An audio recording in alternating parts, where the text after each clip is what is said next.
మనుబోలు పోలీసుల చేతిలోనే ఏడుకొండలు మృతి చెందాడని తమ సోదరుడు సోదరి రవి ధనమ్మ పేర్కొన్నారు. Manubolu SI Hanif, Podalakuru SI constable Madhava మల్లికార్జున్లు కొట్టి చంపారని వారు పేర్కొన్నారు. శనివారం నుంచి ఏడుకొండలతో పాటు అక్కంపేటకు చెందిన వారు పోలీస్ కస్టడీలోనే ఉన్నారని ఆరోపించారు.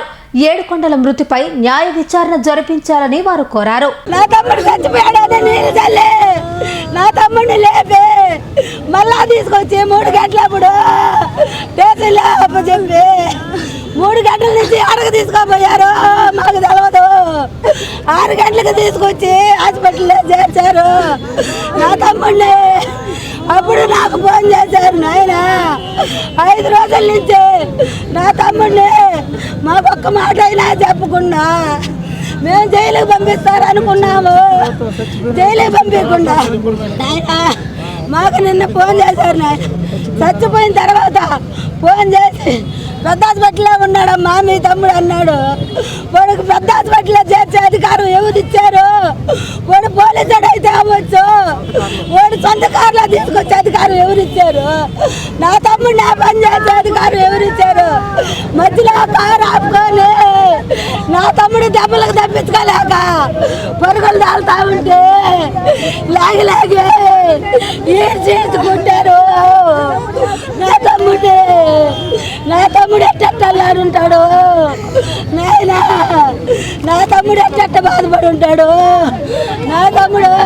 పోలీసుల చేతిలో చనిపోయిన ఏడుకొండలు సోదరుడు రవి మనతో ఉన్నారు. అసలు ఇది ఎలా జరిగింది, దీని కారకులు ఎవరు, ఎలా చనిపోయాడు? పోలీసులు ఏమో ఇప్పటి వరకు మేము వదిలేసాం, మాకు సంబంధం లేదని చెప్తున్నారు. అయితే అపస్మారక స్థితిలో ఉంటే తీసుకువచ్చామని మాత్రమే చెప్తున్నారు. వాళ్ళ సోదరుడు రఘు ఈ విషయంపై ఏం మాట్లాడతారో మనం సార్ అడిగి తెలుసుకుంటాం. పోలీసు వాళ్ళే సార్ చంపేసింది, ఇంకెవరు కాదు.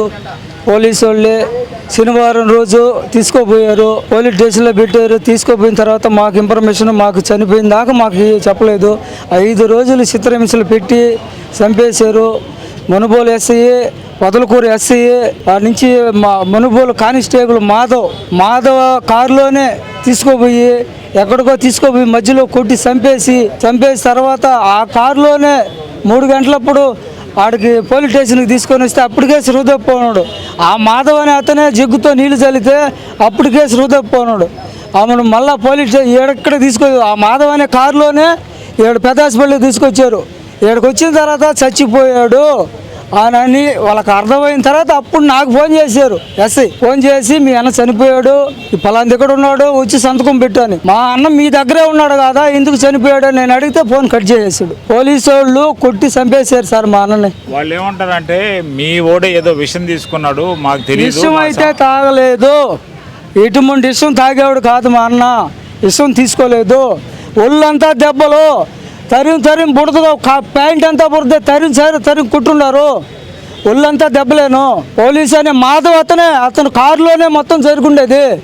అతను కారులోనే ఇక్కడ హాస్పిటల్కి తీసుకొచ్చింది కూడా మాధవ్ కారులోనే. ప్రతిరోజు మేము వదిలిపెడుతున్నాము ఆయన్ని, సాయంత్రానికి వచ్చి విచారణకు పిలిచామని చెప్పి ఒక్కరోజు కూడా వదలలేదు. అది పుకారు రేపారు, మేము వదిలేస్తున్నామని పుకారు రేపి వాళ్ళు మాధవ్ అనే కారులోనే చంపేశారు. పొదలకూరు ఎస్ఐ, మునుబోలు ఎస్ఐ వాళ్ళిద్దరు కూడా ఆ నైట్ మొత్తం కొట్టారు. అంటే పొదలకూరు ఎస్ఐకి ఏం సంబంధం మాకు తెలియదు కదా సార్. ఇందువల్ల పొదలకూరు ఎస్ఐ ఏ సంబంధం వచ్చి కొట్టాడు?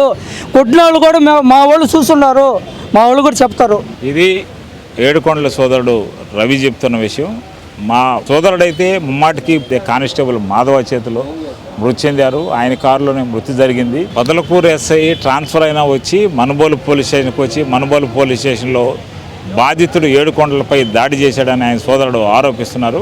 కెమెరామ్యాన్ జోషితో గూడూరు హాస్పిటల్ నుంచి జయరాజ్.